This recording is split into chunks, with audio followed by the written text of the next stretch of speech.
Hello to everyone who's out there watching this video. This is just a little video about me, my life, how I got here, and why I am the person I am today. So, hope you enjoy, and thank you. It all began one fateful night in a little town called Preston, St Mary Green's Hospital at 11 minutes past 10 at night, on the 21st of October in 1996. A baby was brought into the world. Dead, but I'll get to that in a bit. Her name was Chelsea Mack, yours truly. And yes, you heard me right. I was not of the living when I came into this world. It took the doctors about 10 minutes to revive me, but anyway, I'm here and fine. I'm living it up. At the time of my babyhood, me, my mum, dad, and 2 cats were living in the army base in Preston because my dad was, well, in the army.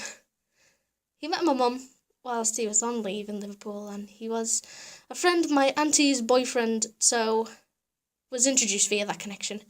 Anyway, they'd been going out with each other for a couple of months, and on my mum's 18th birthday, she asked my nan if he could marry her. My nan didn't even know him for that long, and she just said, so long as she's happy with it, I'm happy. And that was it. My dad was stationed in Germany, Berlin, at the time of the proposal, which was done via post. Your mum received a letter just saying, you know what to do with this, and then a little ring for sealing the deal. So not long after I was born, my mum and me had to move over to Northern Ireland in an army base with my dad and the army because something was going on over there and that needed the army's attention. I don't quite know the full story, but we moved there and stayed up until just before my first birthday. Anyway, it's 1997 and my mum was getting me ready to go out into town and do some shopping when she got this huge migraine and was ill for the rest of the day, so we didn't go out.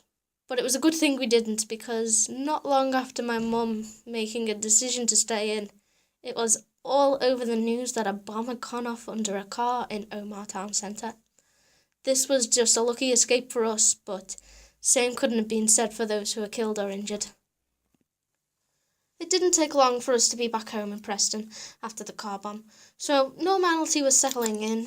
I was just turning 4, and my parents decided to move on to somewhere other than an army base. So they chose Liverpool, and so began my life here. It was 1 year later, and my mum had a bun in the oven. So when the nurse asked what would I like, I said openly, a brother. But she shot me down and said it's going to be a girl. Let's just say I was not happy, but nevertheless I quickly accepted it. 9 months passed, and my little sister Jessica was born. And then another year passed and my mum was ready to pop again, so they had to move the house next door because it was a 3-bedroom house. A month passed and my little brother Luke was born, so there was now 5 of us in one house plus 2 cats. And life couldn't be better for me and everyone else. But when I was 7 years old, I was starting junior school in year 3. And it was okay for the first week until one kid came up to me and spat in my face. Now, I didn't know how to react to this, so I just stood there in shock, like, what is going on? But before I actually had time to react, he said to me right up in my face, ginger. I cut out the swear word he said before, but you get the idea. Now, I was so confused as to how to react. I mean, this kid just approached me without any prompting or reason. And there was no explanation for what he had done. I just ignored what had gone on and just hoped that he got the wrong kid.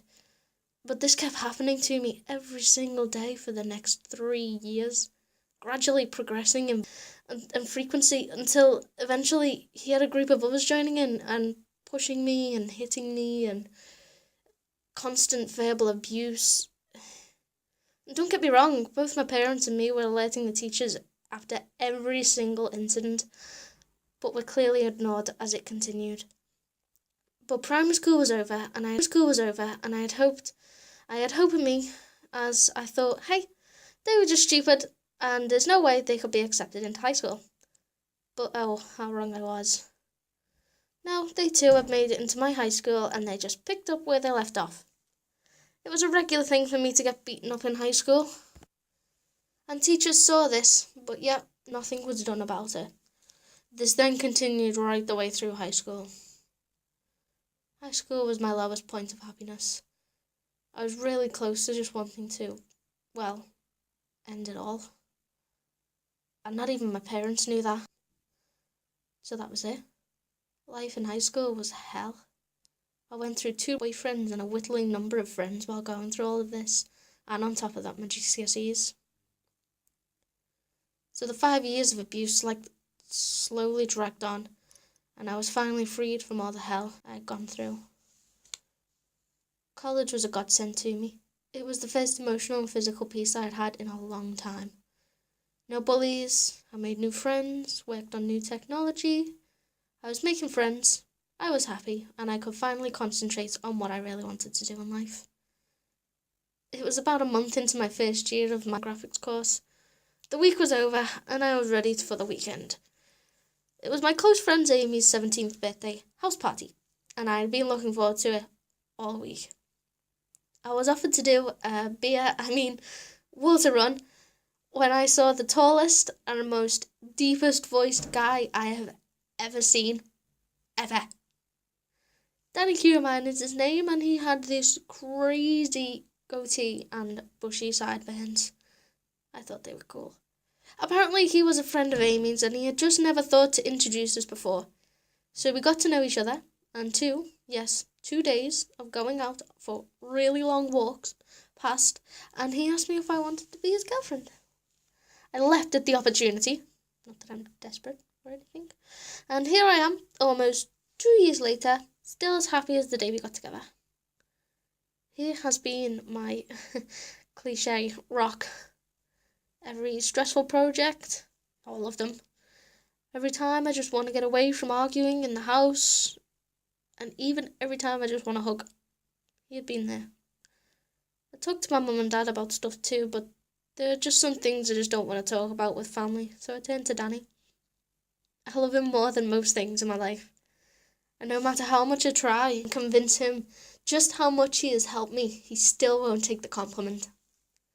So after college, I'll be continuing my journey onto a 3-year course that I've been accepted to on animation at Edge Hill University in Ormskirk. I chose this course so I could pursue in my dream career of becoming an animator and hopefully open up to a whole lot more opportunities for me.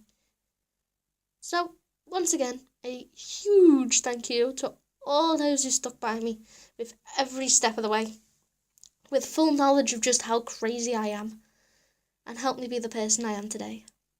So, thanks everyone. Hope you enjoyed the video. And, see you later. Bye.